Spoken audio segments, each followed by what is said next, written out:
গল্প কোমল, লেখায় আসনা আরাফ।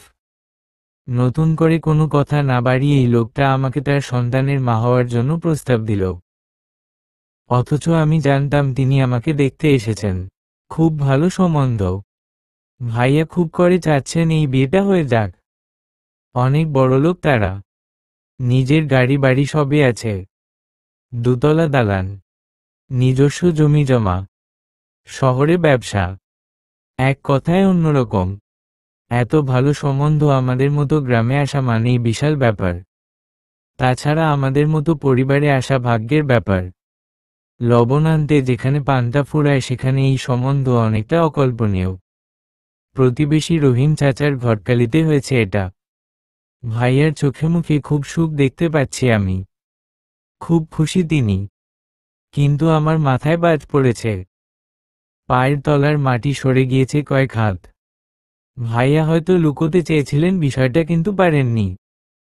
যখন সরাসরি লোকটি বলছিলেন তিনি তার 2 বছর বয়সী মেয়ের মা হওয়ার জন্য সরাসরি বলেছিলেন, সবার সামনে আমি শুনে কাঠ হয়ে গিয়েছিলাম। ভাইয়ার হাত থেকে পানির গ্লাস পড়ে গিয়ে টুকরো টুকরো হয়ে গিয়েছিল। ভাবি দৌড়ে এসে আমাকে সব পরিষ্কার করতে করতে বললেন, আমাদের ইতি তো খুব পছন্দ করে ছোট বাচ্চা। এখানে বলার কিছু নেই যে সে একজন আদর্শ মা হবে না। তাছাড়া ইতিকে আমরা আগেই বলে দিয়েছি এসব কিছু। চিন্তার কোনো কারণ নেই আপনাদের। ভাইয়ার চোখ মুখ লজ্জায় লাল হয়ে গিয়েছে। ভাবি অনর্গল মিথ্যা বলার পর আমাকে ঘরে নিয়ে এলেন। ওদিকে অতিথি বিদায় হওয়ার পর ভাইয়া আমার কাছে এসে বসলেন। আমি চুপচাপ বসে আছি। ভাইয়া কিছু একটা বলতে গিয়েও বারবার থেমে যাচ্ছেন। কেমন যেন কাচুমাচু করছেন তিনি। আমিও চুপচাপ বসে আছি। কিছুক্ষণ পর তিনি নিজেই বললেন, ইতি একটা অনুরোধ রাখবি বুনু? বিয়ে ছাড়া অন্য কোনো অনুরোধ থাকলে ভেবে দেখতাম ভাইয়া। এই বিয়েতে তুই না করিস না বুনু। না করিস না। আমি কোনো বিবাহিত পুরুষকে বিয়ে করতে পারবো না ভাইয়া। আবার তার সন্তানের মা। এটা সম্ভব নয়। তাছাড়া আমার পড়ালেখা করতে হবে ভাইয়া। অনেক বড় হতে হবে। এত পড়ালেখা কিভাবে করাবো আমি? খরচ কে দিবে তোকে? এতদিন তো খরচ লাগেনি ভাইয়া। তাহলে এখন? সামনে লাগবে না দেখবেন। ইতি, এই বিয়েতে না করিস না। আমি বিয়ে করব না ভাইয়া। প্লিজ। ততক্ষণে ভাবি এসে দাঁড়িয়েছেন সামনে। উনার দিকে তাকানো যায় না। কারণ আমি কখনো উনার জন্য সহনীয় ছিলাম না। মা বাবা মারা যাওয়ার পর থেকে তিনি আমাকে আরো সহ্য করতে পারেন না। এদিকে ভাইয়ার সংসার, সন্তান, এগুলো বড় হয়েছে। সেখানে আমি নিতান্তই একটা বোঝা। বুঝতে পারতাম, কিন্তু বলতাম না। আশায় বুক বেঁধেছিলাম কিছুদিন পরেই সব ঠিক হয়ে যাবে। শহরে যাব, পড়াশোনা করব, জব করব।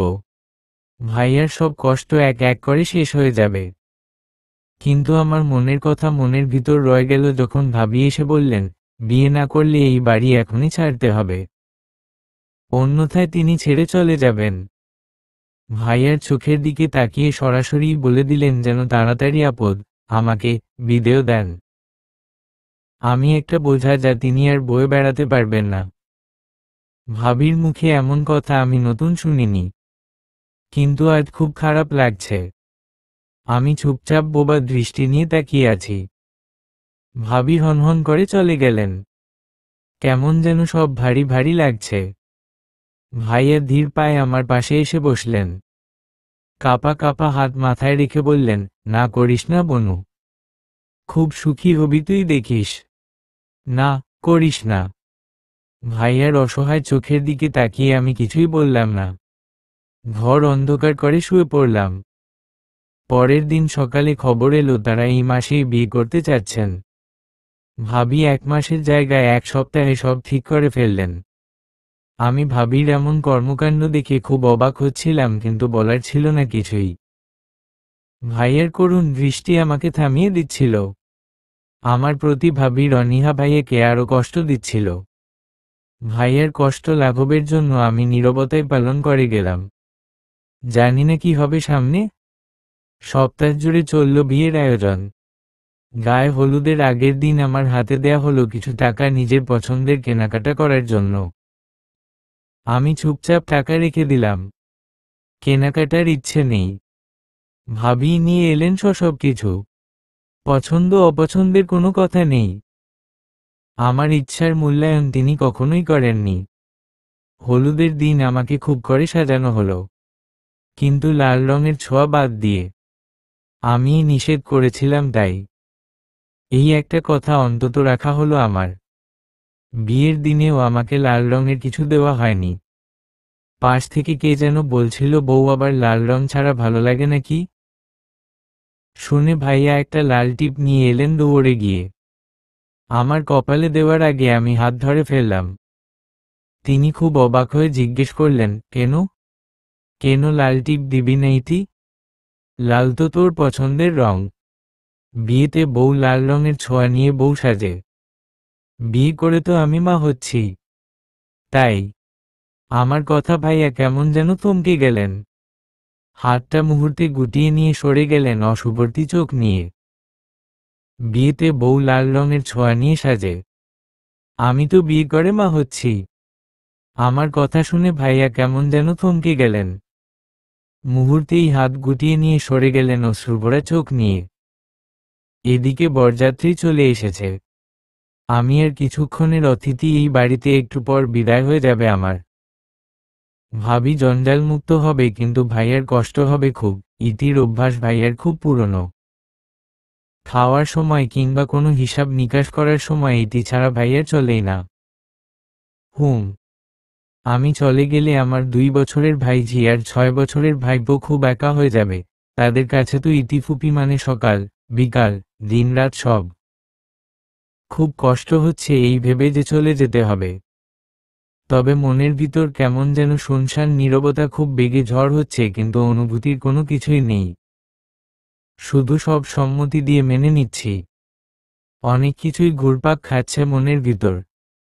সবচেয়ে বড় প্রশ্ন ছিল, পারবো তো এই বিয়ে মেনে নিয়ে সংসার করে যেতে? মেয়েটার মা হতে পারবো তো? উত্তর তো একটাই, আমি পারবো না। কিন্তু কেন পারবো না? এই উত্তর আমি খুঁজে পাচ্ছি না। সম্ভবত কাউকে নিজের সন্তান ভাবা আর তার মা হওয়ার মধ্যে অনেক তফাতে। এলোমেলো প্রশ্ন মাথায় ঘুরপাক খাচ্ছে। এমন সময় কাজী সাহেব এসেছেন কলমা পড়াতে। সবাই নিজেকে গুছিয়ে নিয়েছে এই সময়। বড়রা মাথার ঘুমটা টেনে আমার মুখ ঢেকে দিলেন। কাজী সাহেব যা যা বলছেন আমিও ঠিক সেগুলো উচ্চারণ করে গেলাম, কিন্তু কবুল বলার সময় থমকে গেলাম। বের হচ্ছে না মুখ থেকে। সামনে থেকে ভাইয়া বললেন, ভুনু বলে দে, বলে দে। ভাঙা মনে সেটাও বলে দিলাম। কাবিননামায় আমার স্বাক্ষর নিয়ে চলে গেলেন ওনারা। পরিশেষে আমি স্ত্রী হলাম কারো। চোখ দিয়ে টপ টপ করে জল পড়ছে, কিন্তু মুছে দেওয়ার কেউ নেই। চুপচাপ বসে আছি। বউ দেখতে অনেকেই আসে আর যাচ্ছে। খুব অসহনীয় অবস্থা আমার। ভালো লাগছে না কিছুই। এমন সময় ভাইয়া এসে বসলেন আমার পাশে।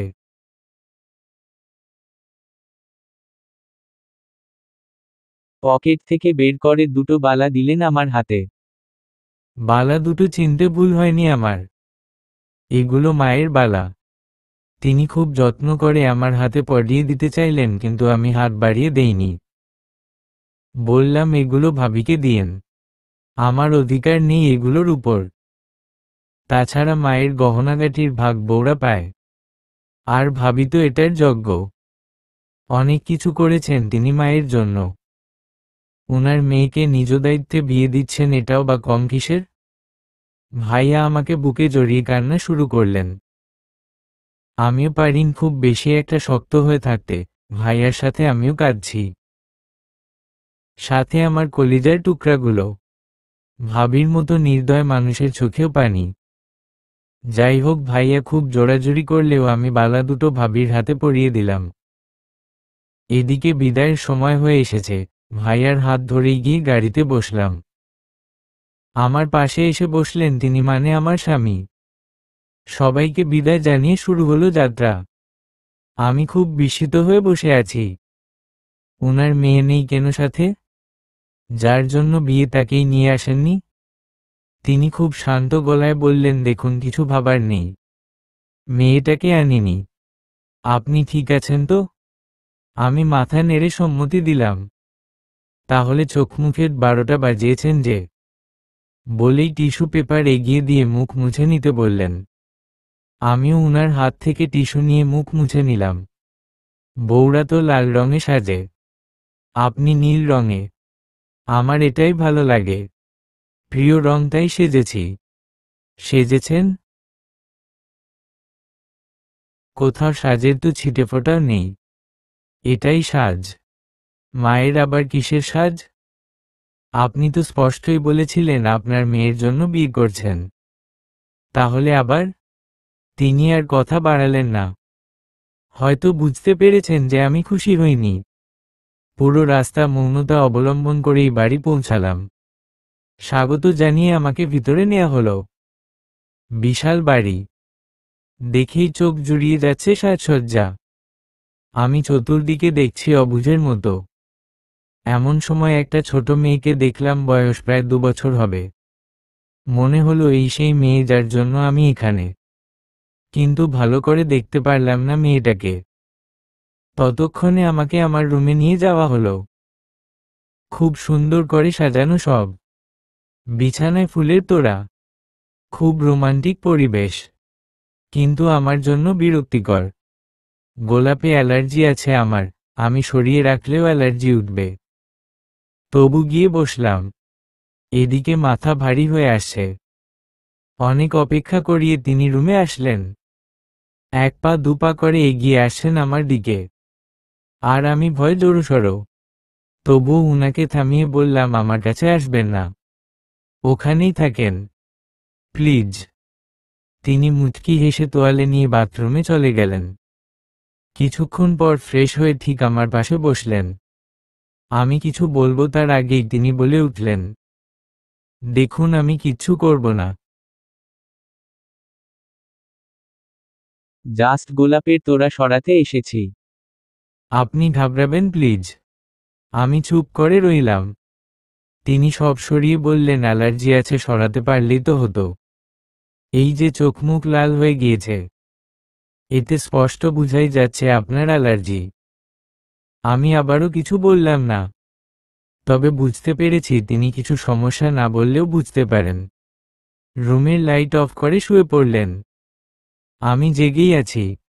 রাত প্রায় 3টা। তিনি ঘুম থেকে উঠে আমাকে দেখে খুব অবাক হলেন। আপনি এখনো জেগে চেঞ্জ করেননি? ঘুমাননি এখনো? না, মানে? না, মানে কি? ভয় পেয়েছেন? দেখুন আমি আপনাকে কিছুই করব না। আপনাকে বলেছিলাম মেয়ের জন্য বিয়ে করছি আমি, আমার কথায় অনড়। আপনি আমার মেয়ের মা হলেই আমি খুশি। আর যদি না হতে পারেন আক্ষেপ নেই। জন্মদাত্রী যখন মা হতে পারেনি তখন আপনার কাছে আশা করাটা বোকামিই হবে না হয়। ভেবে নিব আমি ব্যর্থতাকে মা এনে দিতে। বলেই তিনি অজু করে এসে তাহাজ্জুদের নামাজ আদায় করলেন। বুঝার আর বাকি নেই যে তিনি খুব ধর্মপরায়ণ ব্যক্তি। আমি দাঁড়িয়ে আছি জানালায়। তিনি নামাজ শেষে আমার পাশে দাঁড়ালেন। এই বিয়েতে আপনার মতো ছিল না, তাই না? আমি খুব অবাক হলাম ওনার এই কথা শুনে। আসলে তা না। হুম, তা না। কিন্তু আমার মেয়ের কথা শুনে আপনি মতো পাল্টে ফেলেছিলেন। দেখুন, আপনি মিস ইতি, আপনি খুব অবাক হয়েছিলেন আমি জানি। আপনার ভাবির অস্বাভাবিক কথাবার্তা শুনে আমি বুঝতে পেরেছিলাম। আসলে আমি বুঝতে পেরেও আপনাকে বিয়ে করে সেলফিশের মতো কাজ করলাম। আমি কিছু না বলেই চুপ করে দাঁড়িয়ে আছি। দেখুন আমি বিয়ে না করলে আপনার বিয়ে আপনার ভাবি ঠিকই দিতেন, কিন্তু আপনি হয়তো সুখী হতেন না। মানে? হুম, তিনি গ্রামের ওই রহিম ঘটকের বেকার ছেলের সাথে আপনার বিয়ে দিতেন। সেও তো বিবাহিত, ডিভোর্সি। মানে? আমি আসার পর রহিম ঘটক আমাকে সব বলেছে। আমি আর কথা বাড়ালাম না। জিজ্ঞেস করলাম, আপনার মেয়ে কোথায়? দাদির সাথে ঘুমিয়েছে। সকালে দেখা হবে তার সাথে। নাম কি? কোমল। সুন্দর নাম মতো। তিনি আবার জিজ্ঞেস করলেন আমার মেয়ের মা হবেন তো? জোর করছি না, তবে অনুরোধ করছি। আমার স্ত্রী না হলেও চলবে। আমি মাথা নাড়িয়ে সম্মতি দিলাম। তিনি চোখের জলে সিক্ত হয়ে বললেন আপনার কাছে শুধু এইটুকুই চাই। তিনি আবার জিজ্ঞেস করলেন আমার মেয়ের মা হবেন? জিজ্ঞেস করছি না, তবে অনুরোধ করছি। আমার স্ত্রী না হলেও চলবে। আমি মাথা নেড়ে সম্মতি দিলাম। তিনি চোখের জলে সিক্ত হয়ে বললেন এইটুকুই চাই আপনার কাছে, এর চেয়ে বেশি আর কিছুই না। আমি তাকিয়ে আছি লোকটার দিকে। মনে মনে ভাবছি এই মুহূর্তে আমি যে সম্মতি দিলাম সেটা কি আদৌ রাখতে পারবো? কিন্তু না রাখার কি আছে? আমি তো সব জেনেই এখানে এসেছি। তিনিও স্পষ্ট করেই বলে আসছেন প্রথম দিন থেকে। মনের মাঝে অনেক এলোমেলো প্রশ্ন। কি একটা ঘোরে ডুবে আছি তা নিজেও বুঝতে পারছি না। এমন সময় তিনি বললেন কিছু মনে না করলে ফ্রেশ হয়ে আসেন। জামা কাপড় চেঞ্জ করলে আরাম পাবেন।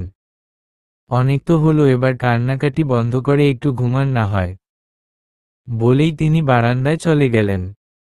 আমি সব অস্বস্তি পিছনে ফেলে ফ্রেশ হয়ে আসলাম। সত্যিই বেশ আরাম লাগছে। বিগত কয়েকদিনের ধকল অনেকটা কম মনে হচ্ছে। কিন্তু এত রাতে ফ্রেশ হওয়ার অভ্যাস নেই। সাথেই ঠান্ডা লেগেছে মনে হয়।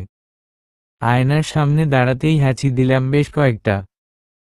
তিনি তাড়াতাড়ি সর্দি জ্বরের ঔষধ আর পানি এগিয়ে বললেন খাবারটুকু খেয়ে এই ঔষধ খেয়ে নিন। খাবারের কথা শুনে আমি অবাক হলাম। এত রাতে খাবার কোথায়? তিনি হাসলেন। বললেন নিয়ে এসেছি, খেয়ে নিন। গরম করলাম মাত্র। আপনি? এত রাতে কি দরকার ছিল? ছিল। নিন, খেয়ে নিন। কিছু না বলে খাবারটুকু খেয়ে ঔষধ খেয়ে নিলাম। তারপর ঘুম, গভীর ঘুম। ক্লান্তি চাপে অনেকক্ষণ ঘুমালাম। যখন চোখ খুলল তখন দেখি সকাল 10টা বাজে। তড়িঘড়ি করে বিছানা ছেড়ে নামলাম। তিনি বারান্দায় বসে পত্রিকা পড়ছেন। ঘর গুছিয়ে উনার কাছে গেলাম। কোমল কোথায়? ঘুমাচ্ছে। সরি দেরি করে উঠলাম। আসলে খুব ক্লান্ত ছিলাম মতো, তাই। ব্যাপার না, এই বাড়ির সবাই 10টার পরেই ওঠে। আপনি তাদের তুলনায় একটু আগেই উঠেছেন। শুনে অবাক হলাম। যাই হোক, একটু শান্তি পেলাম আমি। কিছুক্ষণ পরেই একজন এসে নাস্তা দিয়ে গেল রুমে। খাওয়ার ইচ্ছে নেই, তাই বললাম আপনি খেয়ে নিন, আমি পরে খাবো। তিনি খেয়ে বাইরে চলে গেলেন। ফিরলেন বেশ কিছুক্ষণ পর। সাথে ওই মিষ্টি মেয়েটা, যাকে গতকাল প্রথমবার দেখেছিলাম এই বাড়িতে। গুটি গুটি পায়ে উনার হাত ধরে আমার সামনে এসে বসল।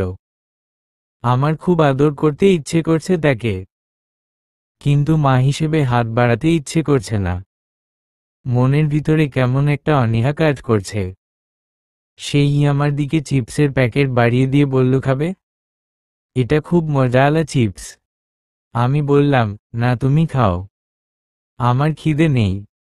নাও না মা, একটা নাও। তার মুখে মা ডাক শুনে খুব অবাক হলাম আমি। হ্যাঁ, অবাক হয়েছি কিন্তু খুশি হইনি। তবে মা ডাক শোনার পর কোমলকে আর না করিনি। খেয়ে নিলাম। সে আমার সামনে বসে বসে আমাকে দেখবে, এটাই তার আজকের ইচ্ছা। প্রথমবার মাকে দেখতে পেরেছে, তাই সরতে চায় না আমার সামনে থেকে। হলো তাই। তিনি কোমলকে আমার কাছে রেখে চলে গেলেন বাইরে। যাওয়ার আগে হাতে একটা মোবাইল দিয়ে বলে গেলেন যদি বিরক্ত লাগে তবে উনাকে একটা মেসেজ দিলেই হবে, তবুও যেন কোনোভাবে কোমলের সাথে খারাপ ব্যবহার না করি। সে মা সম্বন্ধে কোনোভাবেই যেন খারাপ ধারণা পোষণ না করে। সত্যিই খুব মুগ্ধ হলাম। এত ছোট মেয়েকে কত সুন্দর করে প্রতিটা সম্পর্কের ব্যাপারে শিক্ষা দেওয়া হচ্ছে। আমি মোবাইলটা রেখে উনাকে বিদায় দিলাম। কিছুক্ষণ পর আমার শাশুড়ি ননদ সবাই আসলেন আমার কাছে। এসে দেখেন কোমল কোলে বসে আছে। টুকটুক করে গল্প করছে। আমিও খুব এনজয় করছি ব্যাপারটা। ওনারা খুব খুশি হয়ে বললেন, কোমলকে এভাবেই আগলে রেখো ইতি, সে যেন কখনো কষ্ট না পায়। আসলে উনাদের কথা শুনে আমার খুব রাগ হচ্ছিল। আমি কোমলকে আদর করলেও তার মা হওয়ার ইচ্ছে রাখি না। নিজের মনকে বুঝাতে পারছি না। উনাদের কথা শুনে শুধু মাথা নেড়ে বসে থাকলাম। প্রায় 3 ঘন্টা পর আমি উনাকে মেসেজ দিলাম, আর পারছি না। মেসেজ দেওয়ার প্রায় 15 মিনিট পরেই তিনি চলে আসলেন। এসে কোমলকে নিয়ে গেলেন নিজের সাথে। কিন্তু মেয়েটা যাবে না, সে এখানেই থাকবে, আমার সাথেই থাকবে। বাধ্য হয়ে রাখতে হলো। প্রায় 10-12 দিন ধরে সে আমার সাথেই থাকে। উঠা বসা খাওয়া শোয়া সবকিছুতেই তার আমাকেই চাই। সে আমি ছাড়া কিছু বুঝছে না। এদিকে আমি খুব টায়ার্ড অভিনয় করতে করতে। বেশি দিন অভিনয় করতে পারবো না, এটাও সত্যি। তাই উনাকে স্পষ্ট জানিয়ে দিলাম, দেখুন আমি এসব মানতে পারছি না। একে তো আমি তার মা না, তার ওপর আবার আদিক্ষেতা। আপনি আমার কাছে এত কিছু আশা করিয়েন না প্লিজ। তিনি কিছুই বললেন না, চুপচাপ বাইরে চলে গেলেন। এদিকে কোমল আবার এসেছে। তার খুব জিদ, সে আমাকে সাজিয়ে দিবে আর আমি তাকে। খুব বিরক্ত হয়ে তাকে চড় মেরে বসলাম। যদিও বা সেটা আস্তে ছিল, কিন্তু তার বাবার বুকে গিয়ে লাগলো। তিনি কোমলকে কোলে তুলে নিয়ে বললেন, থাক, আপনার রাগ করতে হবে না। বাচ্চা মেয়ে তো, সে জানে মায়েরা খুব ভালোবাসে, কিছুতেই না করে না। তাই জিদ করেছে। আমি রেগে গিয়েই বললাম, ঠিকই জানে, কিন্তু আমি তো আর। তিনি কথা অসম্পূর্ণ শুনেই বের হয়ে গেলেন বাসা থেকে। আমিও বসে রইলাম রুমের ভিতরেই। প্রায় 1 মাস পর ভাইয়া ভাবি এসেছেন আমাকে নিয়ে যেতে। আমিও রেডি হয়ে চলে গেলাম। যাওয়ার আগে উনাকে বলে গেলাম, দুঃখিত আমি মা হতে পারলাম না। তিনি কিছুই বলেননি। কোমল জড়িয়ে ধরে বলল, আমিও যাব মা তোমার সাথে। আমি বললাম, পরের বার শোনা, আজ থাকো এখানে। তিনি আমাকে বারান্দায় ডেকে বললেন, মিথ্যে ভরসা দিয়েন না, বাচ্চা মেয়ে তো, নয়তো আপনাকে মিথ্যেবাদী ভাববে। আমি কিছু না বলেই আবার ফিরে এলাম ভাই আর ভাবির সাথে। সবাই কি আদর যত্ন করছে আমার। তাদের কাছে আমি অতিথি। কিন্তু যাওয়ার যে ইচ্ছে নেই আমার, সেই কথা ভাইয়াকেও বলতে পারছি না। ভিতরে ভিতরে কষ্ট লালন করছি আমি। প্রায় সপ্তাহখানেক পর আমার খুব জ্বর এলো। বিছানা থেকে উঠতেই পারছি না। খবর দেয়া হলো শ্বশুর বাড়িতে। আমার স্বামী আর মেয়ে দুজনে আসলো আমাকে দেখতে। আমাকে অসুস্থ দেখে কোমলের কি কান্না। কতবার নাক মুখ ধরে ডাকছে, মামা করে। জলপট্টি দিয়ে দিচ্ছে, সেও দিচ্ছে। মাথা ধোয়ানোর সময় সেও পানি ঢালছে। এইটুকু মেয়ে যথেষ্ট খেয়াল রাখছে আমার। মাঝরাত্র উঠে দেখি সে আমার বুকের উপরেই ঘুমিয়ে আছে। আস্তে করে সরিয়ে আমার পাশে শুইয়ে রাখি। ঘুম থেকে উঠেই সে দোয়া করছে আমার জন্য। আল্লাহর কাছে মিনতি যেন তার মাকে সুস্থ করে দেন তিনি তাড়াতাড়ি। কোমলের প্রার্থনা আর কেয়ার দেখে আমার চোখে পানি। মুখ লজ্জায় লাল হয়ে গিয়েছে। সারাদিন অপরাধবোধে ভুগেছি আমি, মা হয়ে চাইনি মেয়েটার, কিন্তু সে আমার মা হয়ে দেখিয়ে দিল। কি কোমল তার মন। কোমলের ভালোবাসায় আমি মাকে ফিরে পেয়েছি মনে হয়।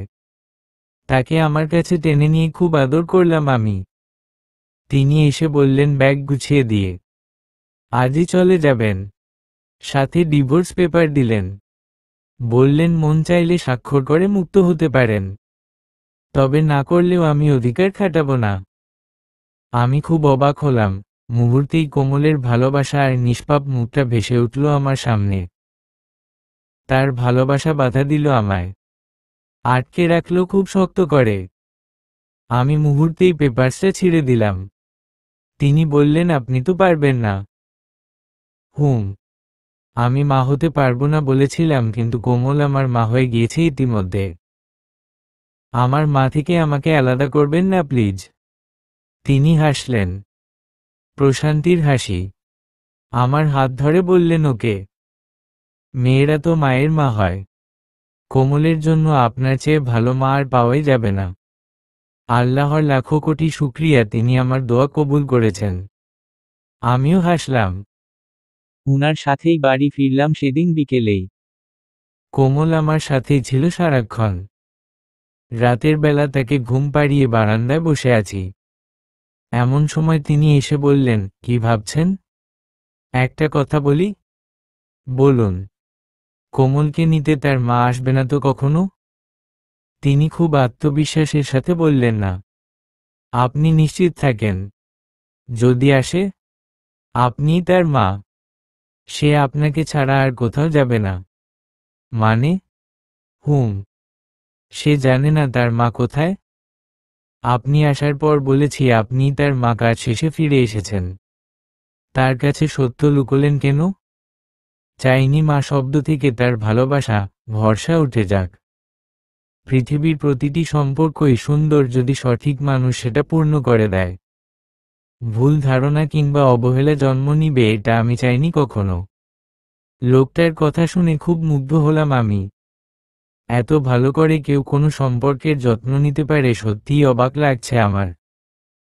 আমি উনার দিকে মুগ্ধতা নিয়ে তাকিয়ে আছি। তিনি চলে গেলেন হাসতে হাসতে। আমিও ধীরর কোমলকে পেয়ে পূর্ণতা পেলাম। সাথে ওই ভদ্রলোককেও ভালোবেসে ফেললাম। কোমলের মায়ের সাথে সাথে ওনার স্ত্রী হওয়ার প্রচণ্ড ইচ্ছে জাগ্রত হতে লাগল। ভালোবেসে ফেললাম সব ভুলে গিয়ে। একদিন গভীর রাতে বারান্দায় ওনাকে জড়িয়ে ধরে বললাম, আপনার স্ত্রী হওয়ার সুযোগটা দিবেন। কথা দিলাম কোনো ফাঁকিবাজি করব না। ভালোবাসায় ভরিয়ে দিব আপনার জীবন। তিনিও আমাকে জড়িয়ে ধরে বললেন, খুব ভালোবাসি আপনাকে সেই প্রথম দিন থেকেই। শুধু বলতে পারিনি, আপনিই আমার স্ত্রী হওয়ার যোগ্যতা রাখেন। আনন্দের অশ্রু বিসর্জনে শুরু হলো নতুন জীবন আমাদের। প্রায় 1 বছর পর কোমলের জন্মদিনে জানতে পারলাম কোমলের মায়ের সাথে এই পরিবার বা ওনার দূরান্তেও কোনো সম্পর্ক নেই এই পরিবারের। এরকমই কোনো বর্ষণমুখর দিনে কেউ রাস্তায় ফেলে গিয়েছিল কোমলকে, যাকে তুলে এনেছিলেন ইমন মানে আমার স্বামী। সেই থেকেই তিনি এই পরিটার ভালোবাসায় এত মুগ্ধ, নিজের মেয়ে ছাড়া অন্য কোনো পরিচয় দিতেন না। কোমল উনার পৃথিবী জুড়ে। উনার জীবনের শর্তই ছিল কোমলের মা খুঁজা। যে তার মা হবে সই উনার স্ত্রী হবে। সত্যটা জেনে চমকে গেলাম, কিন্তু কিছু বললাম না। যে ডায়েরি পড়ে জেনেছিলাম সেই ডায়েরি পুড়িয়ে জন্মদিনের আয়োজন শুরু করলাম। কখনো মুখে আনিনি, আমি সব জানি। আনার প্রয়োজনও নেই, কারণ তারাই আমার সব। আমার স্বামী, আমার সন্তান আর আমার পরিবার, এরপর আর কিছুই নেই আমার। এদেরকে নিয়েই আমি সুখী, খুব সুখী। যাদের কাছে ভালোবাসা শিখলাম তাদের কাছে আর প্রশ্ন নেই আমার। থাকা উচিত নয়। সমাপ্ত।